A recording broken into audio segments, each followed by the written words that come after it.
aprendiendo de esas grandes verdades, grandes maravillas y riquezas que tenemos en esta carta que fue inspirada por el Espíritu Santo que escribió nuestro hermano Pablo. Bien, hermanos, estamos ya finalizando el capítulo 3. Ya el capítulo 3 estaremos finalizándolo, si Dios nos lo permite, el día de hoy. Y brevemente, tal vez introduciendo algunas partes breves del capítulo 4. Pero importante, hermanos, y espero que usted y yo, para mí primeramente, esté siendo de gran bendición, de gran edificación para nuestras vidas. Estemos aprendiendo, no solamente un conocimiento más, un estudio más, o algo que se llena nuestra mente o nuestro intelecto del conocimiento de la palabra de Dios, sino que la palabra de Dios es vida y la palabra de Dios es el Espíritu Santo actuando en nosotros, y es viva y es eficaz, y el deseo de Dios es que esté allá revolcando todo nuestro ser interior para limpiar todo eso malo que hay en nosotros y poder transformar nuestra vida. Ese es el objetivo de Dios con su palabra, que vaya purificando cada día nuestro ser y que vaya haciendo esa obra perfeccionadora, purificadora, santificadora en nuestras vidas.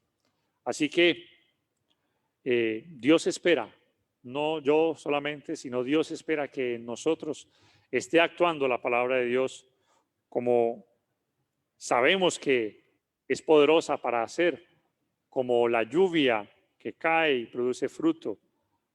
Asimismo es la palabra de Dios, que produce y va a producir transformación en nuestras vidas si nosotros dejamos, obviamente, que ella entre en nuestro corazón. Si nosotros la bloqueamos, si nosotros nos resistimos a ella, si nosotros decimos, no, esto no, o esto ya lo sé, o esto no lo acepto, o yo pienso más bien esto, pues no va en realidad a tener la eficacia que Dios desea. Pero hermanos, siempre la palabra de Dios, si ha caído en un corazón, si cae en un corazón que es noble, que es dócil, que está dispuesto a recibirla con mansedumbre, va a hacer esa obra purificadora y esa obra transformadora en nuestras vidas. Bien, hermanos, para repasar un poco, nosotros venimos hablando del capítulo 3, desde el versículo 17, que donde habíamos entrado en la clase pasada, y era acerca de que cuáles son las evidencias de que Cristo está morando en nosotros. Una de ellas es que Dios está habitando, Dios está controlando nuestras emociones, pensamientos, palabras, acciones y reacciones, todo nuestro ser está habitando allí, pero que también, hermanos, está haciendo una obra de que nosotros, cuando Cristo habita en nuestras vidas, estamos arraigados en su amor, en el amor de Dios. Y si en realidad Dios está en nosotros, pues nosotros vamos primeramente a amarlo a Él y bueno, vamos a amar también al prójimo de tal manera. Por eso dice arraigados y cimentados en amor. Y recordemos, hermanos, que la palabra arraigados y cimentados nos indica es la importancia de estar firmes, seguros y cimentados, que se refiere a un fundamento firme en lo que tiene que ver con el mensaje del Evangelio y el mensaje de amor que Dios nos muestra a través de su palabra. Y ese amor, hermanos, no es un amor pasional, no es un amor de momento, no es un amor de sentimiento, no es un amor que simplemente yo digo hoy te amo y mañana como que yo no siento amor. No, es el verdadero amor que proviene de Dios. El ágape, ese amor de la voluntad, ese amor sacrificial, de sacrificio, ese amor en el cual nos muestra el ejemplo Jesús, que se sacrificó por nosotros, que veíamos dos palabras, ¿no? Usted recuerda dos palabras que veíamos, puede que existan muchas más, ¿no? Pero dos palabras que uno puede resumir en lo que es el verdadero amor y es abnegación, la abnegación y el abandono de sí mismo. Estar dispuestos a abandonar nuestros propios intereses para buscar realmente el bien del otro. Eso es amar verdaderamente, así como lo hizo Jesús, que Jesús en realidad mostró su abnegación, su abandono de sí mismo y estuvo dispuesto a morir y a dar su vida por nosotros. Ese es el verdadero amor, hermanos. Y veíamos, hermanos, que por eso es que Dios nos invita a que amemos de esa misma manera. Y podamos, hermanos, comprender o entender las dimensiones del amor de Dios. Nosotros obviamente no alcanzamos a comprender todas las dimensiones del amor de Dios, pero Dios nos invita a que podamos por lo menos saborear, experimentar ese gran amor, la inmensidad del amor de Dios. La inmensidad del amor de Dios que nuestro entendimiento no alcanza a saber cuán grande, cuán ancho, cuán largo, cuán profundo, cuán alto es el amor de Dios. Las dimensiones de este amor son inigualables y nuestra mente finita no alcanza a comprender. Por eso, hermanos, lo que sí podemos hacer es saborear, experimentar, disfrutar las mieles de su amor. El amor de Dios tan maravilloso y tan grande. ¿Y cómo lo hacemos, hermanos? Pues respondiendo a ese amor. Por eso la Biblia dice en 1 de Juan que nosotros lo amamos a Él porque Él nos amó a nosotros primero. Nosotros no fuimos los que decidimos amar a Dios. Él nos amó a nosotros primero y nosotros en respuesta a ese amor, nosotros simplemente amamos a Dios porque Él nos amó a nosotros. En respuesta a ese amor tan maravilloso y tan grande que Él ha tenido. ¿Qué más, hermanos, puede entonces demostrar Dios en cuanto a su amor?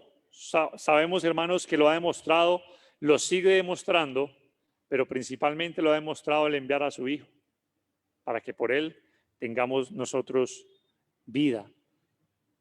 Hermanos, el versículo 19 nos va a hablar de algo también muy importante.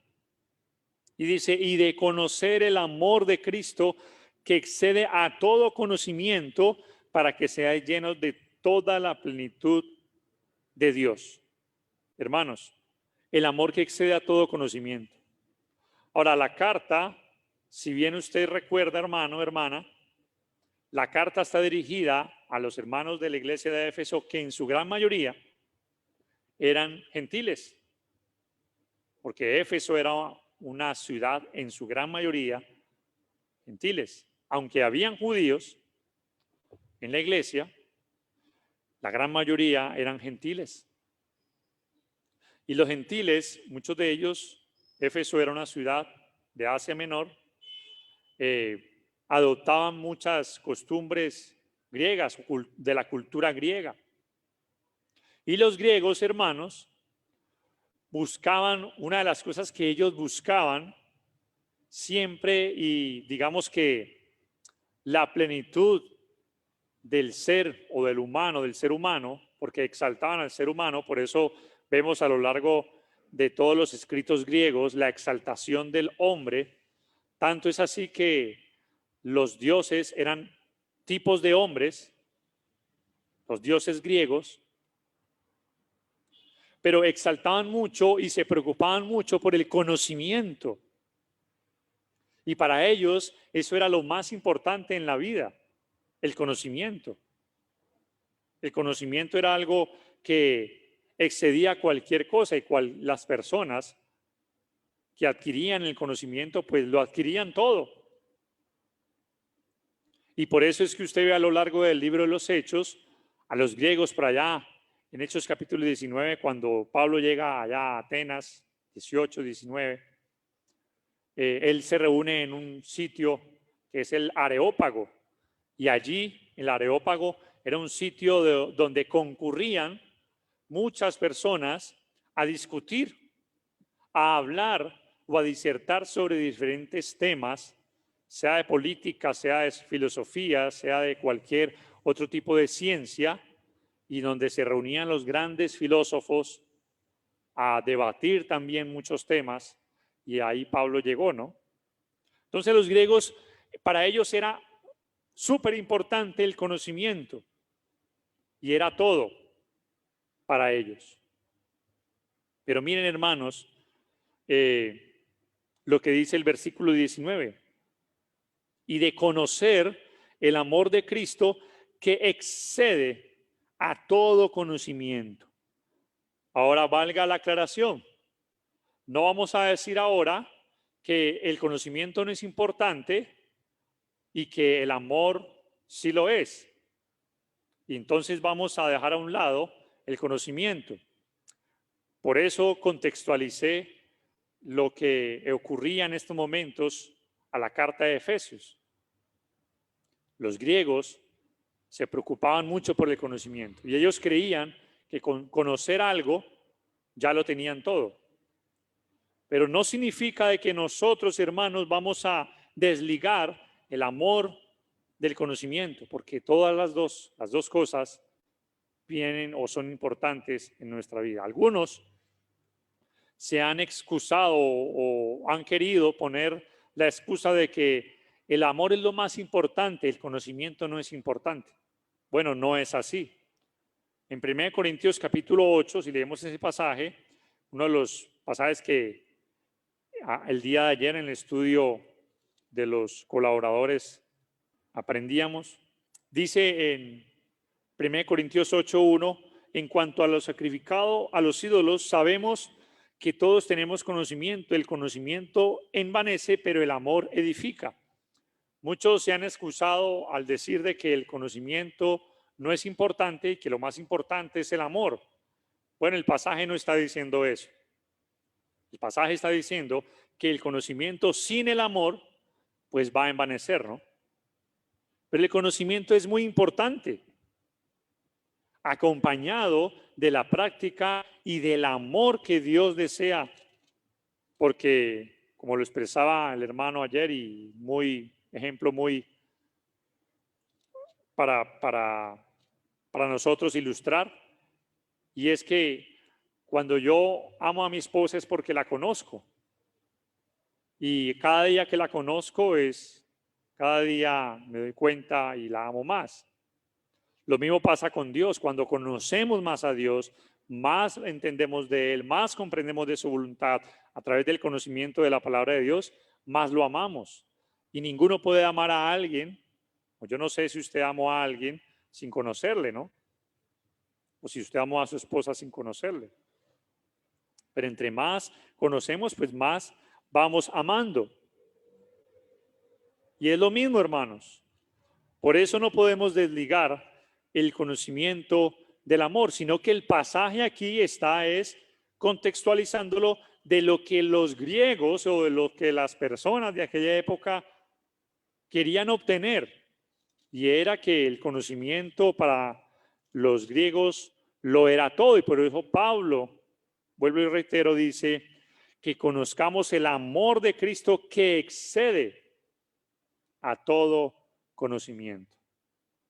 ¿Recuerdan qué era lo que habían quemado los hermanos de Éfeso cuando se convirtieron?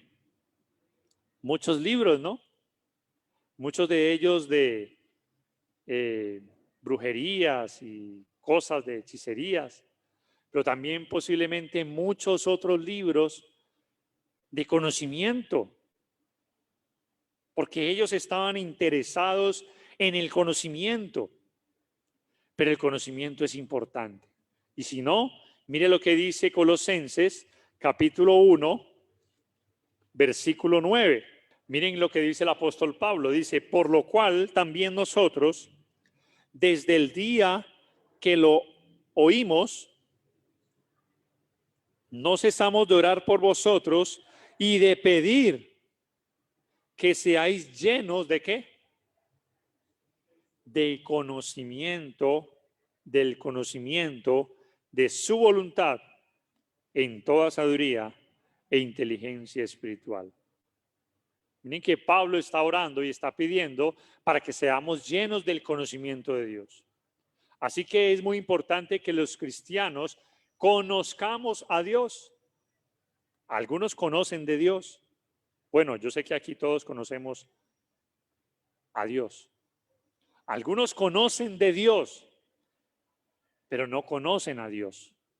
Hay una gran diferencia de conocer de Dios a conocer a Dios.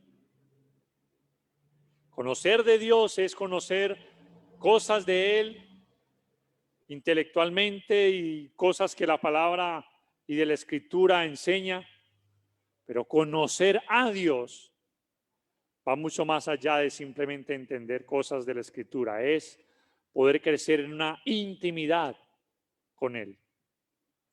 Porque recuerden, hermanos, que la palabra conocer en el Antiguo Testamento se utilizaba para decir que alguien había tenido intimidad con esa persona.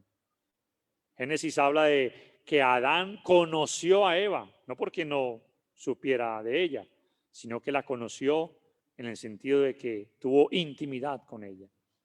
Abraham conoció a Sara y concibió.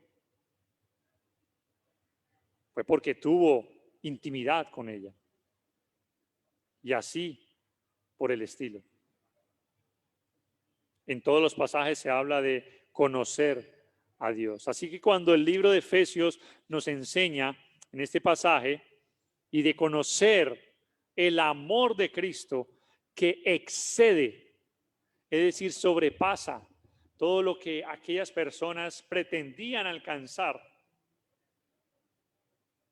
a la cúspide del ser humano, pues solamente con conocer el amor de Cristo, con eso iba a ser suficiente para que ellos entendieran y conocieran lo que es ser amado y lo que es amar, que excede a todo conocimiento. La palabra excede allí es sobrepasa. El amor de Cristo sobrepasa todos los que los griegos pretendían o buscaban en cuanto al conocimiento. ¿Qué palabras entonces más increíbles, más maravillosas?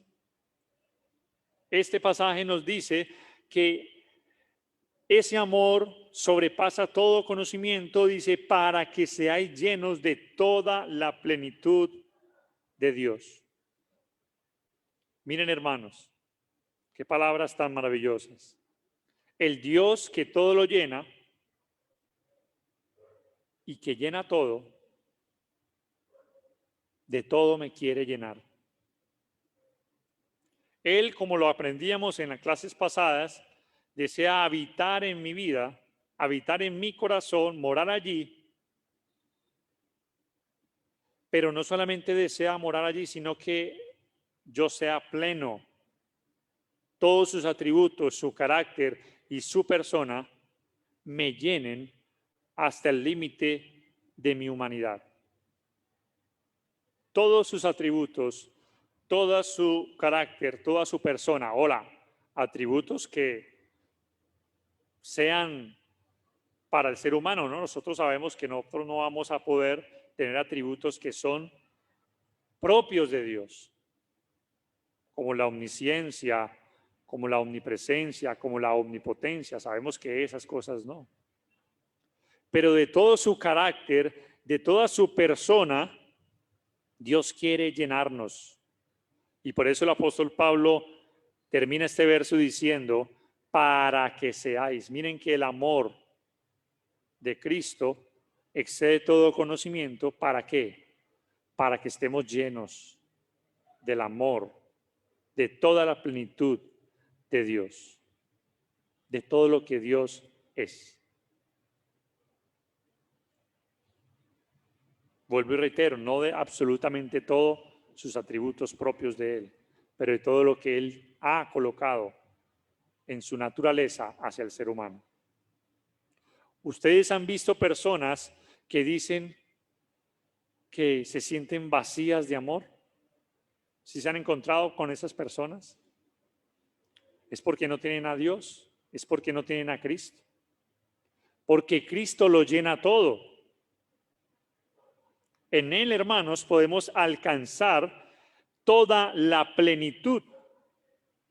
Este pasaje es el mismo, o digamos, se asemeja mucho al pasaje del capítulo 1, versículo 23, donde dice que la iglesia es el cuerpo de Cristo, la plenitud de aquel que todo lo llena en todo. Y si recordamos lo que estudiamos en ese pasaje, vamos, hermanos, a recordar y aprender, a seguir aprendiendo de que Jesús ha sido puesto para llenarnos en todas las cosas. En Él adquirimos plenitud de vida, llenura total, satisfacción plena, completo sentido, completa llenura y plenitud en todo. Por eso, hermanos, no debemos pensar que otras cosas pueden llenar nuestras vidas. Muchos se quieren llenar de otras cosas pensando que los va a llenar y satisfacer, cuando no es así. Solamente Cristo y su amor puede llenarnos hasta la plenitud. Hasta la plenitud. Si yo lleno este vaso, supongamos que este vaso esté lleno, y yo le he sacado del mar, ¿no? He sacado agua del mar. Y he llenado este vaso con agua de ese mar. En este vaso no tendría el mar. En este vaso solamente tendría una parte, un poco de agua de ese mar. Bueno, ese vaso somos nosotros. Y el mar puede ser Dios. Porque somos muy pequeños frente a lo que en el mar hay, ¿no? O ese vaso puede ser muy pequeño. Pero ese vaso está lleno de agua de mar y tiene todas las cosas del mar. Tiene todos sus componentes, tiene todas sus características. Si yo fuera un mar que estuviera contaminado, pues estaría ese vaso lleno de toda la contaminación de ese mar. Si ese mar tuviera unos compuestos, unos químicos característicos, pues este vaso estaría lleno de todos esos químicos y de todas esas características que hay en ese mar. Lo mismo, hermanos, está diciendo este pasaje. Cuando nosotros nos llenamos del amor de Dios, del amor de Cristo, que excede a todo conocimiento, y dejamos que Cristo habite y gobierne en nuestras vidas, estamos llenos de la plenitud de Dios. Y tenemos las características de ese Dios que habita en nosotros. Así como el vaso tiene los componentes de ese mar, los químicos de ese mar, todos los elementos de ese mar. Asimismo, el cristiano que está lleno de Dios está, hermanos, lleno de todas las características y de la persona de Dios. Tengo entonces y puedo tener la plenitud de ese lago, de ese mar, en este vaso. Esto es lo que nos dice también en Colosenses. Vamos a Colosenses, capítulo 2, versículo 9 y versículo 10.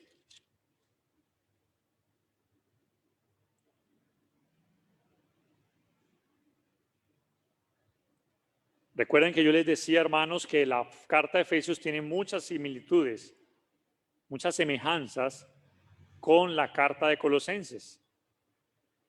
Aparte de que fueron escritas en el mismo lugar, ¿no? Pablo también la escribió en Roma. Tienen muchas similitudes. Y miren lo que dice Colosenses 2, 9 y 10. Porque en él habita corporalmente toda la plenitud de la deidad. En Jesús.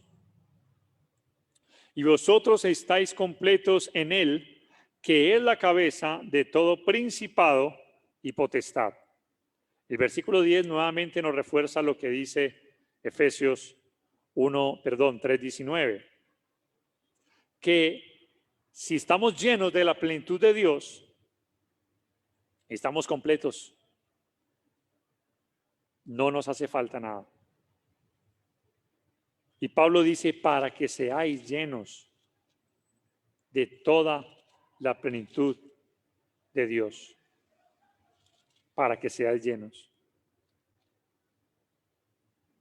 Cuando somos y estamos llenos de Jesús, cuando Jesús está gobernando en nuestras vidas, habitando, y su amor está en nosotros, entonces su plenitud va a estar en nosotros y vamos a demostrar al mundo de que verdaderamente somos hijos de Dios, porque vamos a reflejar sus características.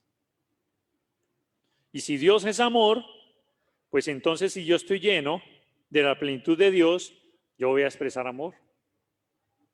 Y yo voy a estar dispuesto a amar. Y si Dios es misericordioso,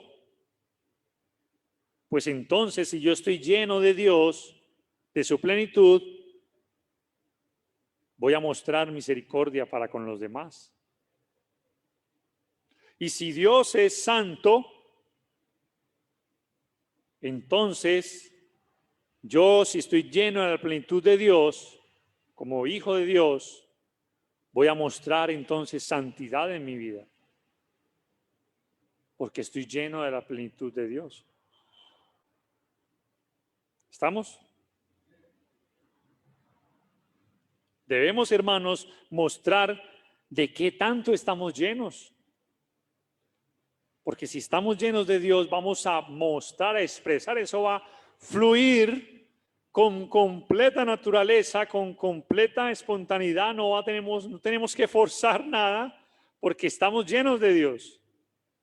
Si estamos llenos de Dios, vamos a expresar todos esos atributos: santidad, misericordia, amor, paz, paciencia, bondad. Vamos a mostrar todo eso que Jesús nos enseñó: mansedumbre, humildad. Pero ¿por qué, hermanos, es que muchas veces no expresamos todas estas cosas? Ahí el pasaje nos está dando la respuesta, porque nos falta llenarnos más de Dios, llenarnos más de su plenitud. Y es allí donde tenemos que cada día rogar a Dios, pedirle a Dios y buscar conocer más a Dios, tener mejor intimidad y relación con Dios, para que podamos, hermanos, expresar en nuestras vidas que en realidad somos hijos de Dios, porque el Hijo expresa la naturaleza de su Padre. El Hijo expresa eso. El Hijo demuestra la naturaleza de su Padre. El Hijo se parece a su Padre. Y ahí, hermanos, entonces, nuestra vida como cristianos, donde tenemos que examinarnos. Y Pablo dice, para que seáis. Pablo está diciendo, yo quiero que ustedes sean llenos. Y el Espíritu Santo está expresando eso. Llenos de toda la plenitud de Dios. Segunda de Pedro, capítulo 1, versículo 3 y versículo 4. Dice así, como todas las cosas que pertenecen a la vida y a la piedad nos han sido dadas por su divino poder mediante el conocimiento. Miren que otra vez aparece la palabra conocimiento, de aquel que nos llamó por su gloria y excelencia, por medio de las cuales nos ha dado preciosas y grandísimas promesas, para que por ellas llegaseis a ser participantes, y resalte esa frase, a ser participantes de la naturaleza divina. Quédese allí por un momento. ¿Somos o no participantes de la naturaleza divina? Claro que sí. Pedro lo está diciendo. Nosotros, hermanos, ahora tenemos todas las cosas que pertenecen a la vida y la piedad y por medio de ellas participamos de la naturaleza de Dios. De la naturaleza de Dios, habiendo huido de la corrupción que hay en el mundo a causa de la concupiscencia. Este pasaje, hermano, nos expresa que tenemos la naturaleza divina, que se nos fue dada en el nuevo nacimiento. Por eso, hermanos, decíamos que al cristiano no le falta nada, está completo en Cristo. Y deberíamos examinarnos si en nuestras vidas sentimos todavía vacíos que hay que llenar. Y esto puede suceder, o la causa de esto es posiblemente que no estamos llenando nuestras vidas cada día del amor de Dios. Y por eso usted ve personas que todavía se sienten vacías, porque no se han llenado de Dios.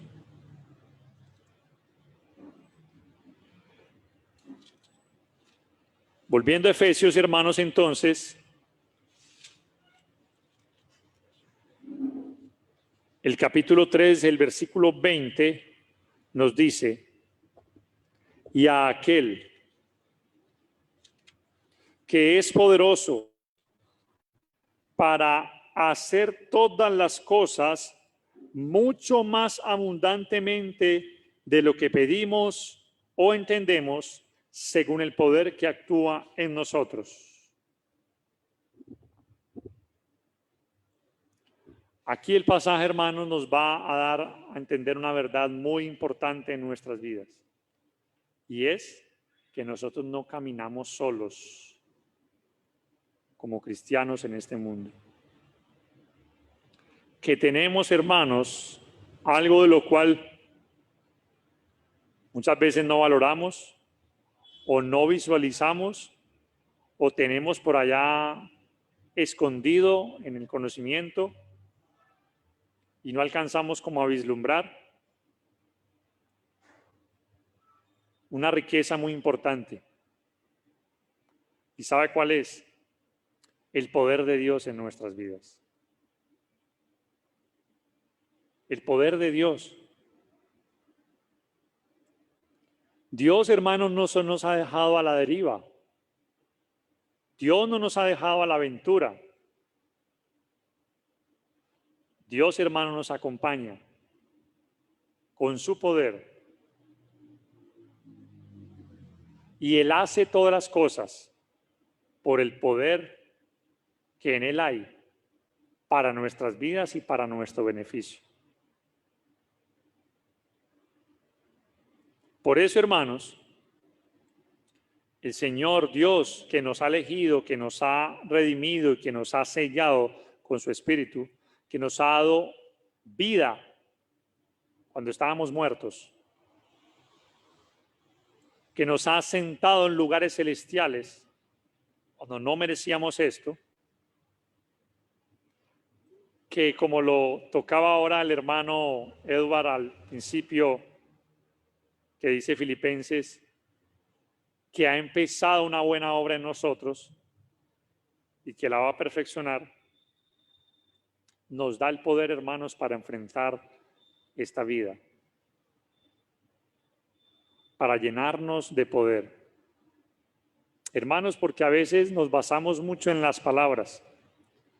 Y la Biblia dice en 1 Corintios 4:20, si usted va a ese pasaje, que el reino de los cielos no es palabras, sino es ¿qué? Poder. Poder. Es poder.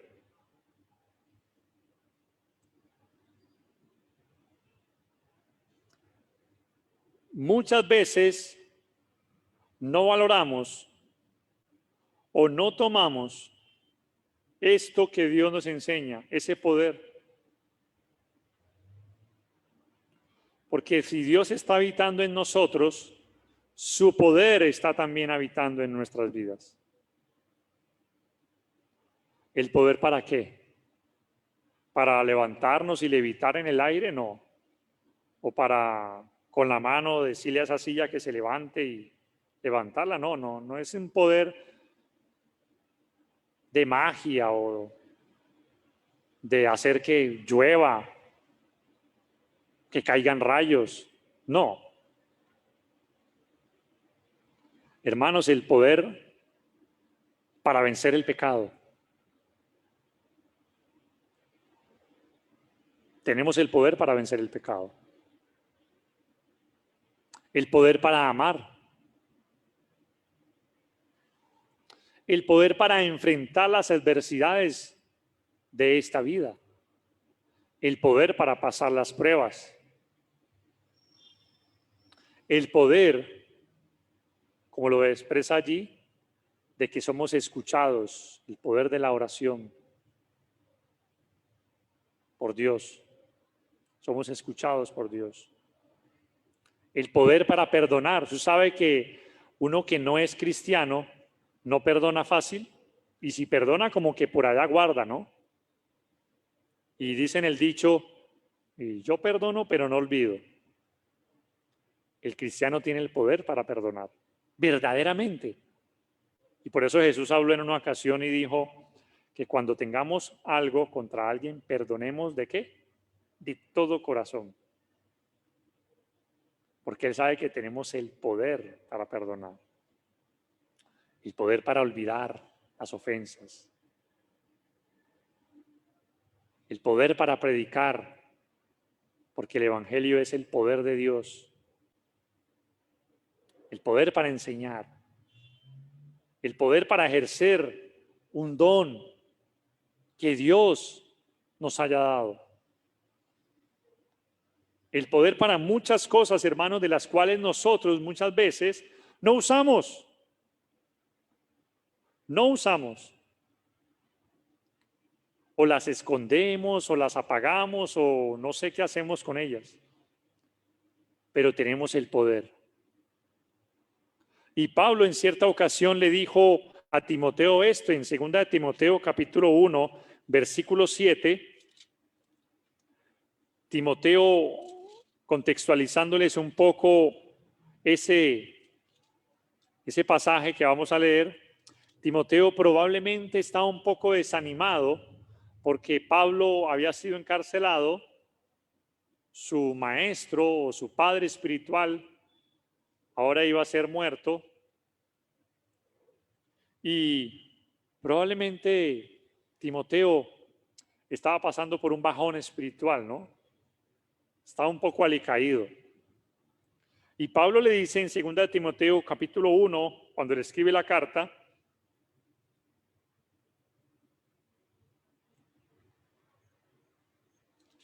segunda Timoteo 1:7 le dice, porque no nos ha dado Dios espíritu de cobardía, sino de poder y amor y de dominio propio.